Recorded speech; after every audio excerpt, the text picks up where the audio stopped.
네, 오늘 함께 나눌 말씀의 제목이 에베소 교회와 서머나 교회에게 보내는 편지입니다. 본 말씀 요한계시록 2장 7절과 11절은 에베소 교회와 서머나 교회에게 주시는 결론의 말씀들입니다. 지난 한 주간 동안 새벽 예배 시간에 소아시아 7교회 가운데 세 교회에 대해서 함께 나누는데, 제가 일부러 마지막에 칭찬하시고 또 약속하시는 부분에 대해서는 주일날 설교하기 위해서 나누지 않았습니다. 그래서 오늘 주일부터 이번 마지막 주일까지는 하나님이 7교회, 주님이 7교회에 약속하신, 그리고 또 성령으로 주시겠다고 하신 것들이 무엇인지를 함께 나누도록 하겠습니다. 자, 오늘 7절과 11절 그리고 7교회에 보낸 편지 가운데 동일하게 반복되는 표현이 뭔가 하면, 귀 있는 자는 성령이 교회되게 하신 말씀을 들을 자다. 귀 있는 자. 자, 누구나 다 귀가 있죠? 여러분도 아마 다 귀가 있을 겁니다. 아재 비교를 한번 하자면, 여러분의 귀를 지금 확인해 보시기 바랍니다. 있는지 없는지. 이렇게 될 텐데, 저는 여러분이 감동이 없을 것 같아서 마음속에 올라왔으나 누굽니다. 귀 있는 자. 왜 주님은 귀 있는 자라고 표현을 하셨고, 또 성령이 교회들에게 하시는 말씀을 들을 자라고 명령하셨을까요? 이 말씀은 관용구입니다. 관용구인데, 예수님께서도 여러 번 공생의 기간 동안에 말씀하셨고, 또 요한계시록 13장 9절에도 언급이 되고 있습니다. 그래서 7교회를 향해서 편지할 때마다 결론 부분에 언급되고 있기 때문에 교회와 성도들에게 전달되는 메시지에 집중하고 청종하며 경청하라는 가장 기본적인 의미를 담고 있는데, 조금 더 구체적으로 알아보면 이 선포되는 말씀은 두 가지 의미를 담고 있습니다. 첫 번째는 성경을 통해서 전해지는 말씀에는 비밀이 담겨있다 하는 것입니다. 그냥 일상적으로 세상에서 서로 주고받는 그런 메시지가 아니라 주님의 특별한 비밀이 담겨있다는 것입니다. 그러므로 경청하고 집중해서 들으며 성령의 도우심을 구하라는 것입니다. 성령을 통해 주시는 메시지는 하나님께서 주시는 말씀이죠. 세상의 그 어떤 말들보다 더 심오하고 거룩하며 진실한 메시지입니다. 하나님의 말씀에는 마르지 않는 샘과 같은 진리가 있어서 그 말씀의 의미를 깨달아도 또 끝이 없습니다. 그 말씀의 진리는 마르지 않는 샘처럼 끝없이 솟아오릅니다. 그런데 그 말씀이 모두 우리를 향한 하나님의 깊은 뜻을 담고 있다는 것입니다. 그래서 에베소 3장 3절 말씀 보면 바울이 이렇게 얘기합니다. 곧 계시고 내게 비밀을 알게 하신 것은 내가 먼저 간단히 기록한 것 같으니 그랬습니다. 여기서 계시라는 헬라어는 베일을 벗기다라는 의미를 갖고 있습니다. 바울은 다메섹 도상에서 예수를 만났고 자기를 향하신 주님의 비밀을 알게 되었습니다.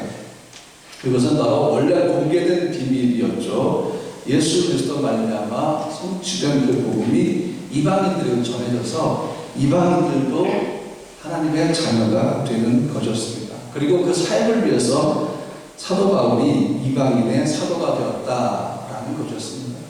스데반 집사의 설교를 듣지 않고 오히려 스데반 집사를 살해하는 데 가담했던 바울은 마침내 다메섹 도상에서 복음의 비밀을 듣는 귀가 예수를 만났을 때 열렸고, 그 비밀을 감당하는 사도가 되었던 것입니다. 그래서 바울은 고린도전서 4장 1절에서 이렇게 말씀하고 있습니다. 사랑이 마땅히 우리를 그리스도의 일꾼이요 하나님의 비밀을 맡은 자로 여길지어다. 사랑하는 성도 여러분, 여러분이 맡고 있는 것이 있습니다. 여러분이 의식적으로 인지하지 않든 그리스도인이 된 순간 여러분에게 주어진 하나님의 비밀이 있습니다. 그것이 뭔가 하면 복음을 증거하는 것인데, 그 복음은 이미 공개된 비밀이고, 그러므로 여러분과 저는 마땅히 그 비밀을 맡은 자라는 것입니다. 여러분 하나님의 비밀을 맡고 있습니다. 바울만이 아니라 우리 모두가 다 이 비밀을 맡은 자다 하는 것입니다. 그리고 이 바울은 이방인의 사도에 대한 사명을 다하면서 가는 곳마다 이 비밀을 설교하기 시작했는데, 골로새서 1장 27절 말씀 보니까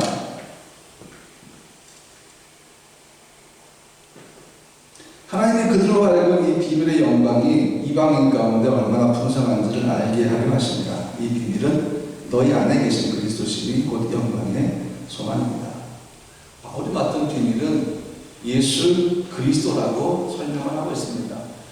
그분이 행하신 그 모든 일들, 그것이 바로 복음이라는 것입니다. 그래서 주님은 일곱 교회에게 말씀하시면서 귀 있는 자는 들으라고 표현을 하신 것입니다. 집중하라, 경청하라. 성령을 통해 너에게 주신 말씀은 영적인 비밀이 담겨있다 하는 것입니다. 바울 개인을 향한 비밀은 이방인의 사도가 되는 거였고, 이방인을 향한 하나님의 비밀은 유대인만이 아니라 이방인들도 동일하게 생명의 복음을 믿고 하나님의 자녀가 되는 것이었습니다. 근데 하나님은 이미 오래전에 유대인의 조상인 아브라함에게 이 비밀을 공개하셨습니다. 그것이 갈라디아 3장 8절에 있는데, 또 하나님이 이방을 믿음으로 말미암아 의로 정하실 것을 성경이 미리 알고 먼저 아브라함에게 복음을 전하되 모든 이방인이 너로 말미암아 복을 받으리라 하였느니라. 아브라함에게 벌써 하나님이 공개하신 비밀인데, 유대인들은 지나친 성인의식에 빠져서 이방인에게는 구원이 없다라고 그들 스스로 결론을 내리고 있었던 것입니다. 그래서 이 이방인들은 의도적으로 자기 귀를 막은 것입니다. 자기 귀를 막으니까 어떻게 되겠습니까? 비밀을 자기들 것으로만 소유하고 있었던 것이죠. 이방인 선교에 대해서 아주 부정적인 태도를 가졌고, 심지어는 그리스도인이 된 유대인들도 나중에 사도들을 통해서 이방인에게 복음이 들어가고 고넬료 가정에 성령의 역사하기 시작하고 그들의 방언을 말하기 시작하고 그 모든 것들을 보고해도 믿지 않았던 것입니다. 그래서 확인하려고 애를 썼던 것이죠. 그만큼 유대인들에게는, 유대인이나 또는 그리스도인 된 유대인들에게는 성령사가 굉장히 뿌리 깊게 박혀 있었다 하는 것입니다.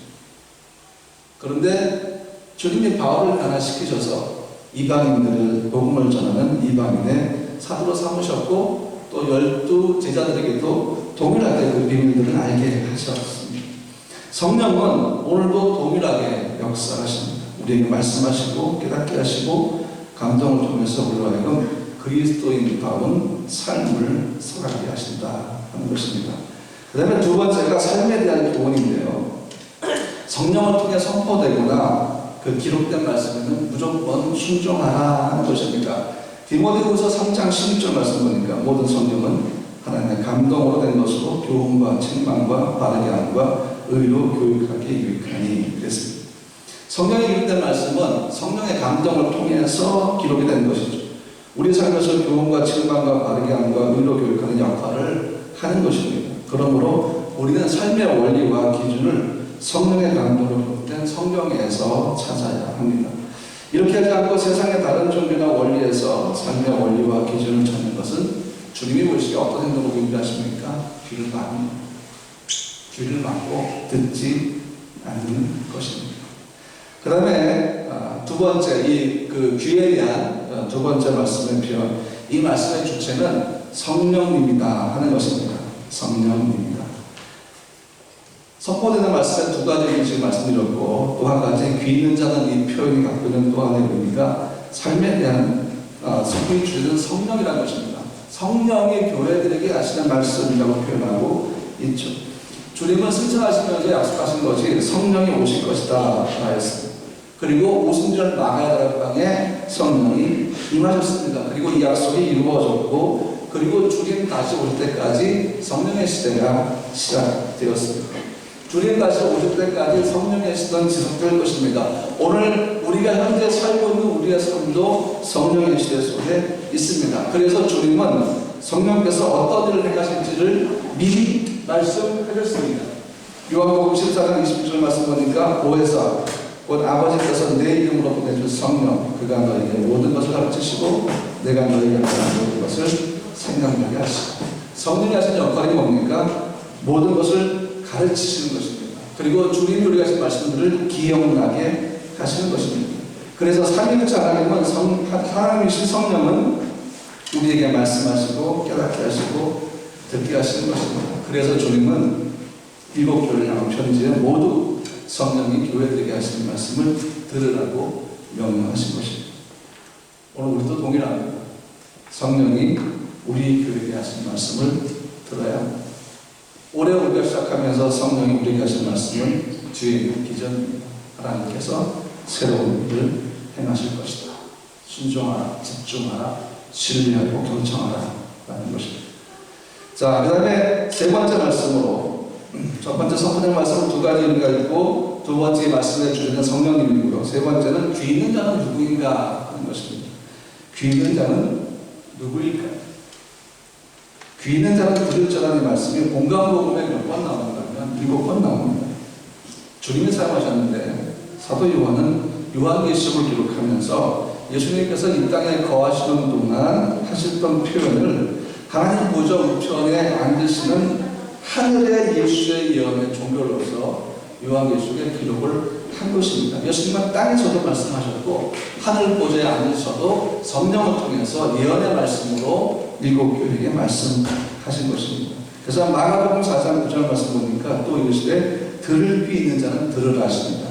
마태복음 11장 15절 귀 있는 자는 들을지어다. 오늘 요한계시록 2장 7절 말씀 보니까 귀 있는 자는 성령이 교회들에게 하시는 말씀을 들을지어다 그랬습니다. 귀 있는 자는 하나님의 영이신 성령께서 말씀하시는 본면을 들을 수 있는 귀를 가진 교회와 성도들을 이야기합니다. 성령께서 말씀을 통해 우리의 삶을 조명해 주시고 깨닫게 하셔도 귀를 막고 거절하는 성도들이 아니라 마음을 열고 성령께서 주시는 말씀을 들을 수 있는 교회와 성도들인 것입니다. 구약을 보면 하나님이 이스라엘 백성들을 향한 책망이 있는데 선지자들 중에서 말씀하시는 그 하나님의 말씀을 싫어하고 등을 돌리고 귀를 막았기 때문입니다. 그래서 스가랴 7장 11절 말씀 보니까 그들이 듣기를 싫어하여 등을 돌리며 듣지 아니하고 귀를 막으며 그랬습니다. 이런 사람들이 귀가 없는 사람입니다. 하나님 보시기에 귀가 없는 사람들이죠. 듣기 싫어하죠. 등을 돌리죠. 그리고 자기 귀를 막아버립니다. 우리는 신약에서 이 모습을 바라봅니다. 스데반 집사가 성령이 충만해서 하나님의 말씀을 선포하고 설교할 때 그 소리에 양심이 찔린 사람들이 어떻게 합니까? 자기 귀를 막고 돌로 쳐 죽였다고 성경은 기록하고 있습니다. 하나님의 성령이 우리에게 하시는 말씀, 우리 마음에 깨닫게 하시는 것들이 있는데 싫어하고 내가 원하는 게 아니니까, 내가 순종하고 싶어 하는 게 아니니까, 내 마음과 다르니까 그 말씀을 거절하고 무시하고 순종하지 않을 때 우리의 그런 모습은 하나님 보시기에 육신의 귀는 있으나 영의 귀가 막힌 자다 하는 것입니다. 또 어떤 사람들이 귀가 없는 사람입니까? 세상 것에 너무 깊이 빠진 사람들, 토종기계열, 타로카드, 무당이나 역수로 의지하고 세상의 지식으로 무장하고 방어막을 가진 사람들, 이런 사람들이 말씀을 거부하고 있고 그리스도인이라고 해도 예배 싫어하고 기도와 말씀의 삶을 싫어하고 말씀의 감동을 싫어하고 말씀의 순종을 싫어하는 사람들이 바로 주님 보시기에 귀를 막은 사람들, 또 주의 말씀을 들을 귀가 없는 사람. 여러분 생각해 볼까요? 귀 막는 거 쉽습니다. 순식간에 이루어집니다. 나 저 말씀 싫어. 나 저 말씀 안 들을 거야. 나 순종하지 않을 거야. 다시는 안 들을 거야. 그러니까 귀를 막는 건 굉장히 쉽습니다. 한순간에 일어납니다. 안 듣겠다 결정하는 그 순간에, 순종하지 않겠다 결정하는 그 순간에 귀는 탁 막혀버립니다. 왜? 모두에게 자유의지가 있기 때문이죠. 여러분들의 자유의지로 선택할 수 있기 때문입니다. 그런데 귀를 막을 때 감동이 없습니다. 이상하죠. 귀를 막으면 자기의 자유의지로 말씀을 거절하는 거니까 거기에 또 남다른 감동이 있을 텐데 감동이 없어요. 광야의 마음과 사막의 메마른 난이 있을 뿐입니다. 근데 자기 자유의지로 말씀에 대해서 성령의 감동에 대해서 귀를 막는 사람들이 아주 중요한 사실을 모르는 게 있는데 그것은 바로 귀를 막을 수 있는 자유의지를 주신 분도 하나님이라는 사실. 하나님이 억지로 그 귀 열지 않으세요. 하나님이 억지로 그 마음은 열지 않으세요. 왜냐하면 그분이 주신 자유의지이기 때문이죠. 근데 여러분, 오히려 귀를 막는 것보다 막힌 귀를 여는 게 어려워요. 닫힌 마음을 여는 게 훨씬 어렵습니다. 강박한 마음, 불순종, 불만과 불평으로 막힌 귀를 여는 거 어렵죠. 그러니까 오늘 소아시 7교회 중에서 주님의 책망하심을 받는 교회들이 이런 모습들이었어요. 특히 이제 내일부터 제가 여러분에게 증거하게 된 4대 교회가 칭찬은 하나도 없고 책망만 받은 2교회 중에 한 교회였는데 이 사람들이 귀를 막은 사람들이었다 하는 것입니다. 여러분, 성령은 계속해서 여러분의 닫힌 귀를 열게 하려고 애를 쓰십니다. 절대 포기하지 않습니다. 차라리 여러분이 닫힌 귀를 여는 게 훨씬 빨라요. 왜? 성령 지속하시는 분입니다. 절대 포기하지 않습니다. 왜냐하면 여러분을 포기할 수 없기 때문에, 여러분을 하나님의 사랑에서 끊을 수 없기 때문입니다. 하나님이신 성령님은 그래서 여러분의 아무리 귀를 막고 마음을 닫아도 여전히 마음 밖에서 문을 두드리신다 하는 것입니다. 그러니까 그냥 너무 오래 시간 끌지 말고 혹시 귀를 막고 마음을 닫는 분이 있으면 빨리 그 문을 여시게 될 때 여러분 마음에 방향의 길이 생길 것이고 사람에게 감이 생긴 역사들이 일어날 줄로 믿습니다. 그래서 귀를 열면 우리에게 그 심오한 비밀들을 알게 된 역사에 간직합니다. 어둠의 영은 여러분 마음을 자꾸 닫으려고 합니다. 귀를 닫게 만들어요. 왜? 말씀의 심오한 비밀을 여러분이 알게 되는 걸 싫어하기 때문입니다. 사탄과 어둠의 영들은 그들의 이야기에 심오한 비밀이 없습니다. 감동이 없습니다. 그저 내 말은 광야일 뿐이고 물 없는 사막일 뿐입니다. 그러나 성령의 역사와 성령을 통해 주신 하나님의 말씀 속에는 놀라운 감동이 있다라는 것입니다. 그래서 여러분 귀를 막을 땐 감동이 없는데 성령의 감동으로 귀를 열 때, 마음을 열 때는 성령이 너무 기뻐하시면서 여러분 마음에 큰 감동을 주시고 여러분들 주님의 기쁜 은혜를 체험하게 될 줄로 믿습니다. 오늘 또 교회들에게 이렇게 말씀하시죠. 그러면 교회는 어떤 교회인가 하는 것을 한번 생각을 해볼까요? 교회는 성경 본문은 7교회를 얘기하고 있지만 사실 모든 교회들을 의미합니다. 모든 교회들은 성령의 역사를 인정하고 성령께서 주시는 말씀과 권위에 대해서 순종하는 믿음을 가져야 합니다. 예배 시간마다 성령의 임재를 구해야 합니다. 신령과 진정 곧 성령과 말씀으로 하나님을 예배해야 합니다. 제가 며칠 전에 한국에 계신 목사님하고 저랑 통화를 했습니다. 근데 지방에 계신 목사님인데 그 목사님이 이렇게 얘기를 합니다. 뉴스앤조이하고 국민일보에서 공통적으로 나온 발언 기사가 있는데 지난해 코로나 상황으로 문을 닫은 교회가 최소 1만 개라고. 교회 하나가 없어진 것도 주님의 큰 아픔인데 10,000개의 교회가 문을 닫았고 목사는 있는데 교회가 없는 상태도 많다고 합니다. 그래서 그 목회자들이 투잡을 시작해야 하고 사원들도 직업을 가져서 어떻게든 생활비를 벌어야 하는 상황이 벌어지고 있다. 그래서 한국도 굉장히 어려운 실정이라고 합니다. 그래서 여러분 앞으로 전 세계는 코로나 상황에서 어떻게 할 것인지를 빨리 결정해야 됩니다. 교회도 숫자가 많아지는 교회가 아니라 교회다운 교회, 내적으로 충실한 교회, 성령이 임재하시고 역사하시는 교회, 그리스도의 몸이 교회 범주를 회복하고 유지하는 교회를 비전으로 삼아야 됩니다. 내가 자치가 되리라, 터에 있는 모든 그리스도를 다 우리 교회로 끌어모으리라, 그 주님 원하십니다.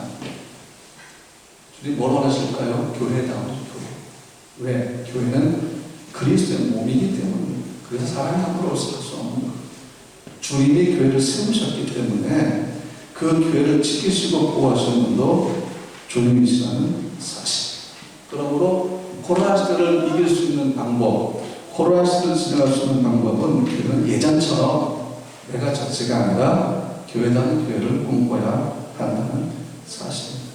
그 다음에 두 번째, 에베소 교회와 소모나 교회에 주신 상급이 있습니다. 첫 번째는 귀 있는 자는 말씀하셨고, 이 에베소 교회와 소모나 교회에 보내시는 편지를 보면 마지막에 상급이 약속이 되어 있는데, 그게 오늘 본문 말씀이에요. 에베소 교회에게는 귀 있는 자는 성령의 교회에게 하신 말씀을 들었다. 그러면서 상급을 약속하셨는데, 이기는 그에게는 내가 하나님의 나무에 있는 생명나무의 열매를 주어 먹게 하리라. 벌써 많이 들어본 말이 나오지 않나요? 그렇죠? 어디서 많이 들었는데 어디서 들었더라? 뭔가요? 생명나무. 우리 교회 이름이죠. 11절 말씀 보니까 귀 있는 자는 성령이 교회들에게 하신 말씀을 들을 하시는 약속은 이기는 자에게는 둘째 사망의 해를 받지 아니하리라 그랬습니다. 자, 첫 번째, 이기는 자 그리스도인들에게는 주신 상급은 생명나무 열매를 먹는 특권인데, 지금 이기는 자가 반복되고 있죠. 이기는 자는 결국 믿음을 지키는 자는, 믿음을 지키는 교회에 대한 상급은 하나님의 낙원에 있는 생명나무의 열매를 먹게 하겠다라는 것입니다. 에베소 교회를 향한 약속에서 우리에게 아주 익숙한 생명나무가 나오죠. 낙원은 우선 에덴 동산을 의미하지만 이제 우리에게 주어진, 앞으로 주어질 영원한 하나님의 나라를 의미하는 것입니다. 에덴의 생명나무는 아담과 하와가 범죄하는 것 가는 일이 막혔죠. 사람들은 다시는 생명나무의 실과를 먹거나 영생할 수 없게 되었습니다. 그러나 믿는 자들을 위한 생명나무는 이제 하늘에 존재합니다. 우리가 가게 될 그 영원한 나라의 생명나무가 있게 되었습니다. 하나님께로부터 내려오는 새 예루살렘 성이 있는데, 그 예루살렘 성 안은 오직 어린 양의 생명책에 기록된 자들만 들어갑니다. 구원받은 하나님의 백성들이 이곳에 들어가는데, 그곳에 들어갔을 때 우리는 하나님 보좌 앞에 생명수가 흐르고 그 옆에 세워져 있는 생명나무의 밭을 먹게 되는 특권을 우리에게 누린다는 것입니다. 요한계시록에서 4번 언급되는 생명나무 밭은 이기는 자들을 위한 하나님의 보상이요, 상급이요, 특권이다. 그러면 생명나무 밭은 뭘 의미할까요? 영원한 생명을 의미하는 것입니다.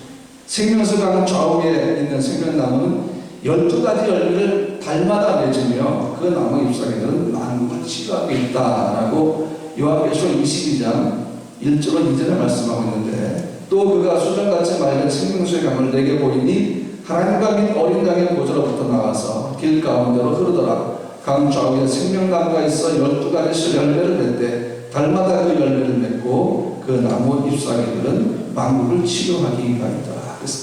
그래서 끝까지 믿음을 지키는 성도들, 주님만 바라보는 성도들은 그 하나님의 때가 됐을 때 영원한 하나님의 나라에 가서 생명나무 열매를 먹는 특권을 누리게 됩니다. 그리고 두 번째가 뭔가 하면 성모님께 말씀하신 게 둘째 사망의 해를 받습니다.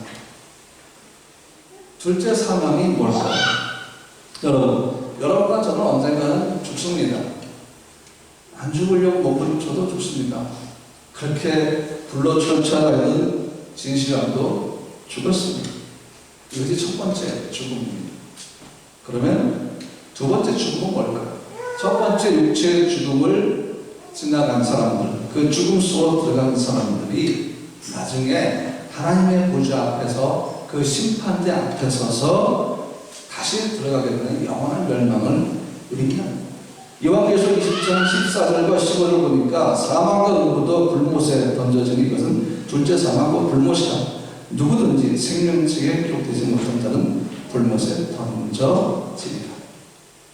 이것이 둘째 사망입니다. 그러니까 여러분, 하나님을 믿지 않는 자에게는 두 번의 사망이 있습니다. 첫 번째 육신의 사망이고, 두 번째는 영원한 불못에 들어가는 둘째 사망이다라는 것입니다. 그래서 근데 어린 양의 생명책에 기록된 사람들은 둘째 사망의 해를 받지 않습니다. 순교의 고통을 당하는 성모나 성도들에게 이 말씀이 얼마나 큰 위로가 되었겠습니까? 성모학교의 감독이었던 폴리카비, 그렇게 너무 정말 주님만 바라보며 순교했던 그 순교의 현장에 있던 사람들도 얼마나 큰 위로를 받았겠습니까? 아, 비록 이 땅에서 고난을 받고 죽으나 예수를 위해 자기 생명을 잃으나 영원한 나라에서 생명나무 열매를 먹으면서 둘째 사망으로 들어가지 않는구나, 새 예루살렘 성에서 주와 함께 영원히 살겠구나 하는 그 약속을 받았으니까 얼마나 감동이 컸겠습니까? 믿음을 굳게 지키고 죽도록 충성하면 죽음 후에 영원한 나라에서 생명나무 실과를 먹게 될 것이고 둘째 사망의 해를 받지 않게 되는 것입니다. 이 말씀이 우리에게 주는 비밀은 영원한 하나님의 나라가 우리에게 주어질 것이며, 어린 양의 생명책에 기록되지 못하는 자들은 육체의 죽음 이후에 두 번째 죽음인 영원한 멸망, 즉 불못에 던져지게 될 것이다 라는 것입니다. 오늘 이 진리의 말씀을 믿는 자는 예수를 믿어 그 이름이 어린 양의 생명책에 기록되어 있고, 이 말씀을 거부하고 믿지 않는 자는 영원한 불못이 입에 있다는 사실을 알아야 합니다. 들을 귀가 있는 자는 이 말씀을 믿습니다. 거부감을 느끼거나 불쾌함을 느낀 사람들은 귀를 닫고 듣지도 않고 믿지도 않는 것입니다. 본인의 선택이지만 성령은 포기하지 않고 그 귀를 열 수 있도록 계속해서 노력하고 애쓰고 계십니다. 결론을 말씀드립니다. 에베소 교회와 서머나 교회는 박해와 핍박 속에 있었습니다. 그 속에서 에베소 교회는 거짓 선들의 거짓말에 오염되지 않았고 주의 말씀을 지켰습니다. 서머나 교회는 고난 속에서도 죽도록 충성하는 명령과 함께 생명의 멸관을 약속을 받았습니다. 이들에게 생명 남은 약속과 생명의 멸관은 큰 위로가 되었고 격려가 되었고 고난 속에서도 믿음을 지키는 데 큰 힘이 되었을 것입니다. 사랑하는 성도 여러분, 어려움 속에 있는 에베소와 서머나 교회에게 주신 이 말씀들이 위로가 되었습니다. 이 약속들이 힘이 되었습니다. 그러면 이 모든 교회들은 소아시아 7교회만이 아니라 오늘 우리 교회도 포함됩니다. 현대 모든 교회들도 포함됩니다. 그러면 궁금증이 생깁니다. 그럼 주님은 우리 교회는 무슨 약속을 주셨습니까? 우리 교회는 무슨 상급을 약속하셨습니까? 궁금하시죠? 오늘 말씀드리지 않을 겁니다. 올해 마지막 달이 됐을 때 각자의 간증으로 고백되기를 원합니다. 분명히 하나님은 믿으신 분, 신실하신 분이시기 때문에 확신하셔야 합니다. 하나님은 그 확신을 저버리지 않습니다. 우리에게 주신 이 비전이 그냥 주신 말씀이 아니라 이 일을 행하시겠다고 주신 말씀입니다.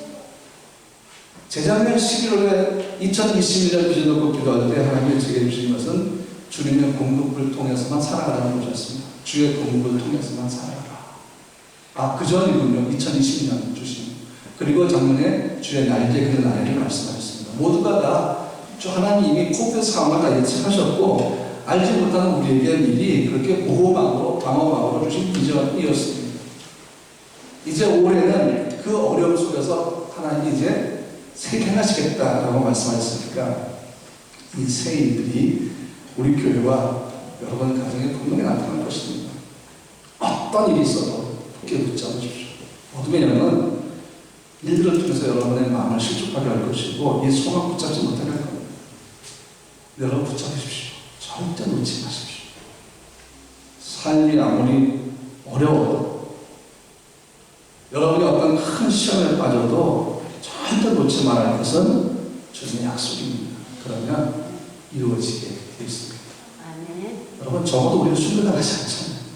서머나교회는 순교자가 생기기 시작했습니다. 그런데 그 속에서 이 말씀 붙잡았다는 사실이에요.